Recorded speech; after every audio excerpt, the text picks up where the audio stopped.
Sorted. करें start. ये मेरे हाथ में टॉर्च है और बड़ा ही आपको मैं ऑन भी हो रहा है तो और बड़ा इंटरेस्टिंग सिंबल मैम, बड़ा इंटरेस्टिंग सिंबल मिला आपका तो। हाँ जी। अलग जगाने का, अंधेरे को दूर करने का। बिल्कुल, अंधेरे को दूर करने का, प्रकाश फैलाने का।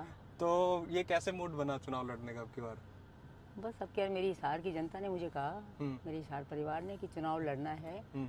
अब क्या हम लोग ज़रूर, तो मेरा भी मन यही किया कि मैं चुनाव लड़ूं हम्म। और अपनी जनता की मतलब हिसार परिवार की सेवा करूं। हम्म। इसीलिए मैं चुनावी मैदान में कूद पड़ी। अच्छा। तो अभी कैसा कैंपेन चल रहा है? डोर टू डोर आप जा रहे हो? आप तो लाल हो गए देखो पसीने से नहीं, गर्मी में। डोर टू डोर तो मैं नहीं जा रही हूँ। हाँ। मैं तो जिससे इकट्ठे हो जाते हैं लोग, हाँ। उसमें मैं आ जाती हूँ। डोर टू डोर हिसार परिवार के बच्चे सारे अपने आप ही कर रहे हैं, अच्छा अच्छा। तो उसमें मुझे डोर टू डोर नहीं जाना पड़ रहा है। ओके, बच्चों से याद आया, नवीन भी आ रहे हैं आपके सपोर्ट के लिए? नवीन देखिए पार्टी से बंधा हुआ है, उसको जो उसकी पार्टी आदेश देगी नवीन वही करेगा। ओके बाकी ओके। बाकी सब लोग आए हुए हैं यहाँ। तो चुनाव लड़ने से पहले तो आपने सलाह मशवरा तो परिवार में हुआ ही होगा कि इसका इम्पैक्ट क्या होएगा, कोई गलत समझेगा कि भाई ये तो बगावत है, क्या है? नहीं, बगावत वाली कोई भी बात नहीं है। मेरे बच्चे किसी ने कुछ नहीं कहा, क्योंकि मेरा मन था।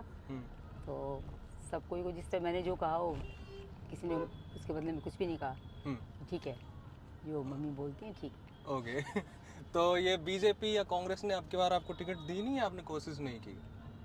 ठीक, हमारी कोई कोशिश भी नहीं थी। और मेरे हिसार परिवार का ये था कि हमें इंडिपेंडेंट लड़ना चाहिए, जिससे कि हम ज़्यादा से ज़्यादा लोगों की सेवा कर सकें। ओके। पार्टी से तो आदमी बन जाता है, तो इंडिपेंडेंट लड़ने का उनका मन था हिसार परिवार का कि चुनाव ज़रूर लड़ना है। तो आपने डिसाइड कर लिया है। और मैम, जैसे आपने घोषणा पत्र अभी प्रदर्शित किया है लोगों के लिए कि भाई ये हम चीज़ें करेंगे, और उस घोषणा पत्र को पूरा करने के लिए किसी पार्टी की तो सपोर्ट चाहिए होगी आपको? देखिए, जब मैं हिसार से अगर बहुत अच्छे मतों से जीत जाती हूँ तो फिर मैं अपनी आवाज़ को ज़ोर शोर से उठा सकती हूँ। और ये सारी की सारी जो उसके अंदर लिखी गई हैं वो सारी मूलभूत सुविधाएं हैं। मूलभूत सुविधाएं पर सबका अधिकार है, वो सबको मिलनी चाहिए। और वैसे भी मूलभूत सुविधाएं तो कोई भी सरकार कोई भी मना नहीं करेगी। मैम, इतने साल से आप की फैमिली चुनाव लड़ रही है, अभी तक ये बेसिक सुविधाएं क्यों नहीं मिली हिसार को? ये मूलभूत सुविधाओं के ऊपर ही क्यों चुनाव होते हैं हर बार? देखिए, 10 साल पहले जब मैं थी तो उस समय सीवरेज लाइन वगैरह सब डलवाई गई थी, तो वो सब अब छोटी पड़ गई क्योंकि हिसार बहुत बढ़ गया। तो उस वजह से अब लाइन बड़ी डालने की ज़रूरत है। ओके। तो और चीज़ को देखिए, कोई भी चीज़ होती है उसको दोबारा ठीक तो करना ही पड़ता है। तो वही चीज़ है कि दोबारा से सब करने की ज़रूरत आ गई है। तो आपका विजन क्या रहेगा मैम कॉन्स्टिट्यूंसी के लिए कि भाई ये चीज़ मैं चाहूँगी कि हिसार के अंदर जो मूलभूत सुविधाएं हैं उनको दूर सबको ठीक करवाऊँ, सबको मूलभूत सुविधाएं मिले और हमारा हिसार बहुत सुंदर और विकसित प्रदेश मतलब शहर हो।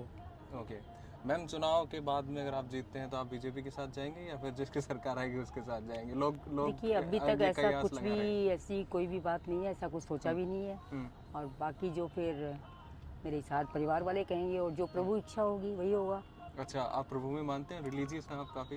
प्रभु को तो मानती हूँ, बिना उसके तो कुछ भी नहीं हो सकता। अच्छा। सब कुछ करने वाले तो वही होते हैं। ओके। तो सो मैम, एक बड़ी इंटरेस्टिंग बात ये है कि जब हम हिसार से आ रहे थे, एंटर कर रहे थे, तो बड़े गड्ढे भी हैं, बड़ी वहाँ पे गंदगी भी है, और मतलब हर बार बड़े बड़े वादे भी होते हैं, चाहे वो पार्लियामेंट के चुनाव हो चाहे फिर ये असेंबली का चुनाव हो, पर मतलब स्थिति जो है वो बदलती नहीं है। तो इस बार आप पे क्यों ट्रस्ट करें लोग? आप भी वही चीज़ें दोहरा रहे हैं। जब भी मैंने मैं पीछे 10 साल रही यहाँ पर, तो जो मैंने वादा किया वो उसको पूरा किया है। कभी भी मतलब झूठ नहीं बोलती, न वादा करके और उससे मुकरती भी नहीं हूँ। जैसे सबको मालूम है कि जो वादे करेगी उसको पूरे करेगी। मैम, गैप नहीं आ गया है एक आपके कनेक्ट का पिछले 10 साल से? गैप आ गया, लेकिन मैं पॉलिटिक्स वैसे गैप आ गया, मैं अपने हिसार के लोगों से हरदम मिलती जुलती रही हूँ। क्योंकि हिसार मेरा घर है, यहाँ के लोग सभी मेरे परिवार के सदस्य हैं। तो मैं बराबर हिसार आती रही हूँ, हर हफ्ते में 10वें दिन में आती रही हूँ और मैं लोगों से मिलती रही हूँ। लोगों को भी था कि आप आ जाओगे तो हमारे लिए बहुत अच्छा है। ओके। जैसे आप एक स्पीच में भी कह रहे थे कि जिंदल साहब के जाने के बाद आपने पॉलिटिक्स में एंटर किया, और मतलब बिल्कुल, उससे पहले तो मैं हाउसवाइफ थी और उनके जाने के बाद ही मुझे पॉलिटिक्स में आना पड़ा। लेकिन मेरे हिसार के लोगों ने मुझे इतना प्यार समर्थन दिया ना जी, कि उसके बाद मुझे लगने लगा कि अब जिससे इन्होंने कहा कि फिर से चुनाव में आ जाओ, तो मैं उनके कहने से ही चुनाव मैदान में आ गई। तो आपका टाइम भी इन्वेस्ट होता रहता है लोगों के साथ में मिलजुल बहुत, कर? हाँ, सभी लोग, क्योंकि देखिए पॉलिटिक्स जो है एक बड़ा प्लेटफॉर्म है जिसके अंदर आप ज़्यादा लोगों से मिल सकते हैं, ज़्यादा लोगों की सेवा कर सकते हैं, क्योंकि अदरवाइज तो मेरे पास 2-4 लोग ही मिलने के लिए आते हैं। इसमें पूरे शहर के लोग मेरे पास आ सकते हैं, जिसको भी कोई तकलीफ हो तो मैं उसको दूर अगर कर सकी तो मुझे बहुत खुशी होती है। ओके मैम, आप तो उस लेवल पे हैं कि आप तो इंडिविजुअल लेवल पर भी काफ़ी कुछ चीज़ें कर सकते हैं। देखिए उसके अंदर क्या है कि जब पॉलिटिक्स में आप नहीं होते तो आपके पास उतने लोग नहीं आएंगे। ये एक बड़ा प्लेटफॉर्म हो जाता है, इसके अंदर सारे लोग आपको जानते हैं और सारे लोग आपको अपना भी समझते हैं। नहीं तो कुछ लोग जो आपके अपने हैं सिर्फ वही आएंगे आपके पास, और पॉलिटिक्स की वजह से सब लोग आ जाएंगे। उनको यही लगता है कि हमारी अपनी है, हमें इनके पास जाके बोलना चाहिए। तो एक ज़्यादा बड़ा प्लेटफॉर्म मिल जाता है जिसके अंदर कि हम ज़्यादा जनसेवा कर सकते हैं। ओके मैम, जैसे इंडस्ट्री और आपका जो रेनाउंड एक स्टेचर है, तो कैसा फील होता है देश की सबसे पैसे वाली महिला होने पे? कैसा फील होता है कि वो इतने पैसे मेरे पास? नहीं, इसकी देखिए कोई बात नहीं होती। मुझे मालूम है कि शुरू में जैसे मेरे हस्बैंड जिंदल साहब बहुत काम करते थे, उन्होंने बहुत ईमानदारी और मेहनत से पैसा कमाया। और उसके बाद मेरे बेटे भी सब बहुत अच्छा काम कर रहे हैं, अपनी मेहनत और ईमानदारी से काम कर रहे हैं। तो बच्चों पे प्राउड होता है, फिर सब भगवान की कृपा है कि उन्होंने इतना आशीर्वाद अपना दे रखा है प्रभु ने। मैम, जब आप अपना स्टार्टिंग का जीवन देखते हैं और तब से लेके अब तक, मतलब वो कंप्लीट चेंज है एक पूरा का पूरा, तो कैसा, क्या सोचते हैं आपकी, क्या दिमाग में आता है कि वो फ्लैशबैक जब करते हैं कि भाई हम कहाँ से और कहाँ पहुँच गए हैं? क्योंकि मैं तो सबसे बड़ी चीज़ है कि प्रभु का आशीर्वाद मानती हूँ कि उन्होंने अपना आशीर्वाद दिया और जिंदल साहब ने और मेरे बच्चों ने बहुत मेहनत की, तो उसी का परिणाम है कि हमें सारी सुख सुविधाएँ मिली हुई हैं। तो प्रभु का आशीर्वाद सबसे बड़ा होता है जी। और वो जिस पर उसकी मेहरबानी हो जाए तो फिर ठीक है। तो आप तो बहुत सिंपल हैं, तो पैसे ने आपको वो नहीं किया कि चलो थोड़ा सा गुरूर? पैसे का गुरूर किस बात का? अच्छा, दिया हुआ तो प्रभु का ही है। अच्छा। मैम, एक चीज़ और है कि जैसे टिकट की बात हो रही थी, तो हुड्डा साहब से बात नहीं हुई आपकी कांग्रेस की टिकट के लिए, क्योंकि आप तो मंत्री रहे हैं? हाँ, मंत्री रही हूँ, लेकिन कोई बात ऐसी हुई नहीं। बस यही सोचा हुआ था कि जरूर चुनाव जरूर लड़ना है, अगर टिकट मिलती है तो टिकट से, और नहीं तो फिर हिसार परिवार ने यही कहा कि निर्दलीय चुनाव लड़ो, ज़्यादा अच्छा है। हाँ जी। मैम, आपको नहीं लगता कोई पार्टी का सिंबल होता है तो कम से कम उनके 10-15 हज़ार बंधे हुए वोट होते हैं, तो आपको जीतने में आसानी होती? इस समय मेरा पूरा हिसार परिवार मेरे साथ है। पूरे हिसार के वोट और पार्टी के वोट में आप अंदाज़ा लगा लो कि क्या फ़र्क हो सकता है। तो पूरा हिसार मेरे साथ है जी। पर मैम, हिसार में एक चीज़ ये भी है कि अलग अलग पार्टीज़ के लीडर्स आते रहे हैं। आपका जैसे हम बात कर रहे थे कि पिछले 10 साल का एक गैप भी आया है, तो उसको आप किस तरीके से फुलफ़िल कर रहे हैं? किस तरीके से आप वो दोबारा कनेक्ट बिल्डअप कर रहे हैं लोगों के साथ में? मैंने आपको बताया ना कि मैं जब भी हिसार आती थी हफ्ते में या 10वें दिन, तो सारे लोग मेरे से मिलने आ जाते थे। तो मेरा किसी से भी कनेक्शन टूटा नहीं, उसी तरह से है। अच्छा। तो और दिवाली पे हम लोग सब यहाँ इकट्ठे होते हैं हर दिवाली पर, तब भी सब लोगों से मिलते हैं, तो आपस में कनेक्शन तो वही रहा। ओके मैम, एक प्रदेश में पूरी की पूरी कांग्रेस की वेव चल रही है और लग ये भी रहा है कि उनकी बढ़त है और वो चुनाव जीत जाएंगे, आपको भी ऐसा ही लग रहा है? ठीक है, अच्छा तो चल रहा है और अच्छा होगा भी। वही आगे बात आप कहेंगे। भगवान की कृपा होनी चाहिए, वो जिस पे कृपा करेंगे वो एक तरफा होगा उनका। आपके अलावा आपको कौन लगता है कि भाई किसकी सरकार बनी, कौन जीत रहा है हरियाणा में, कौन इन द सेंस कि किसकी सरकार मैं तो अपने लिए लगी हुई हूँ कि मुझे मेरा चुनाव जीतना है बहुत भारी मतों से, और बाकी के लिए अभी मैं कहीं हम लोग देख नहीं रहे कि कौन जीत रहा है, क्या हो रहा है, नहीं। तो मैम, अगर ऐसा नहीं होगा कि आप सरकार बनते ही आप किसी के साथ जुड़ेंगी, अगर आप एमएलए बनते हैं तो, और हो सकता है वो कांग्रेस भी हो, क्योंकि राजीव गांधी के टाइम से लेकर अब तक आपका परिवार एसोसिएटेड रहा है। जिंदल साहब की फोटो भी है आपके घर में, जिंदल साहब की और राजीव गांधी की, तो कांग्रेस तो आपका पुराना घर है एक तरीके से। इसके अंदर यही है कि देखिए जीतने के बाद क्या होगा अभी मैं कुछ भी नहीं कह सकती। अच्छा। उस समय जो होगा देखी जाएगी। ओके, तो मैम सुबह कितने बजे निकलते हो आप कैंपेन के लिए? मैं सुबह 9 बजे निकलती हूँ। और रात को 12-1 बजे? नहीं, 9 या 10 बजे तक। 9-10 बजे तक। तो थकते नहीं हो आप पूरा?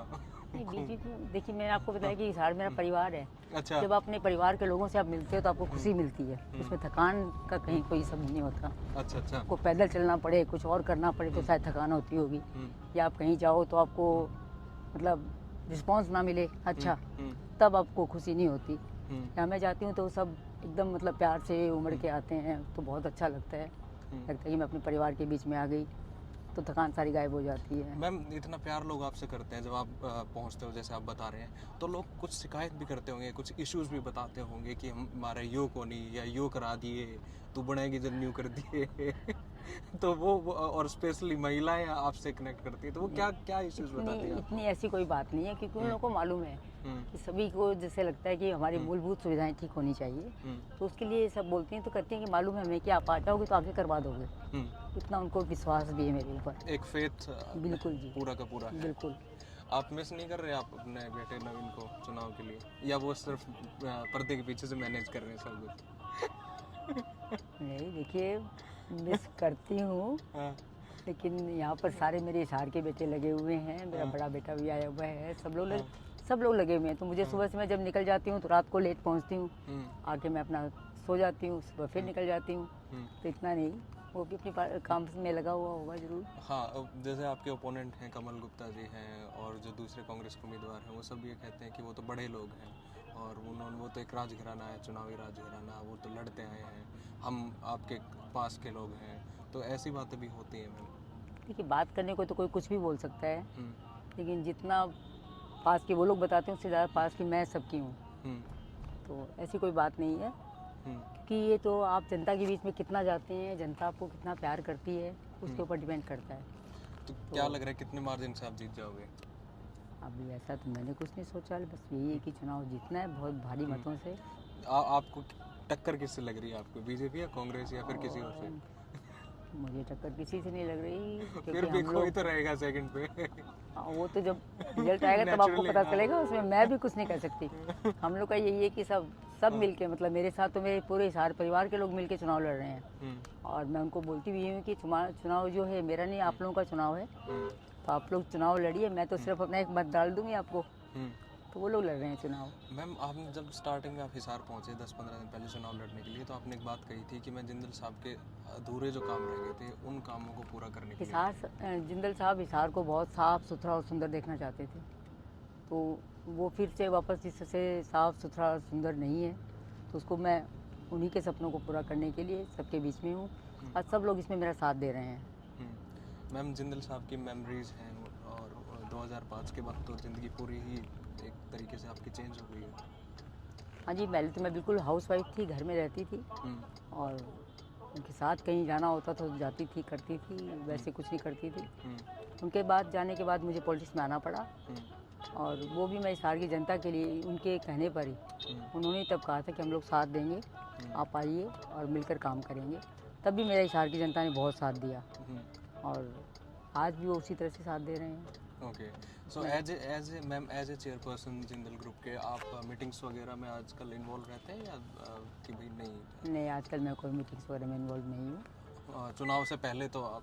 चुनाव से पहले कभी कभी जो बोर्ड मीटिंग वगैरह होती थी तो मैं अटेंड करती थी। ओके, अदरवाइज मेरा सारा काम मेरे बेटे करते हैं, मैं कुछ नहीं करती। अच्छा आप थोड़ा बहुत तो डायरेक्शन करते हैं कि न्यू कर लियो। आप घर में हरियाणा में बात करते हैं हिंदी में? नहीं, घर में घर में भी हिंदी में करते हैं, कभी अच्छा। कभी हरियाणवी में भी हो जाती है, लेकिन ज़्यादातर हिंदी में ही होती है।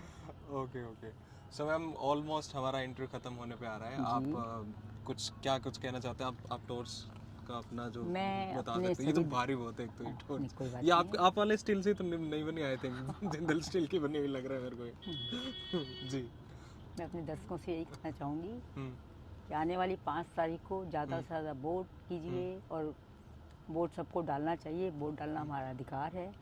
और उसके बाद एक बात और भी कहूँगी कि आप टॉर्च के सामने वाला बटन दबाकर वोट दीजिए, जिससे जो वोट है वो आपका मुझे मिलेगा, और मेरे साथ साथ मेरे पूरे हिसार परिवार की जीत होगी। तो आप अपनी जीत को सुनिश्चित करने के लिए ज़रूर वोट कीजिए और टॉर्च के सामने वाला बटन दबाइए। Okay, Thank ma'am you. Already आप इतने स्वीट और सिंपल और प्यारे हो, लोग आपको वोट क्यों नहीं देंगे?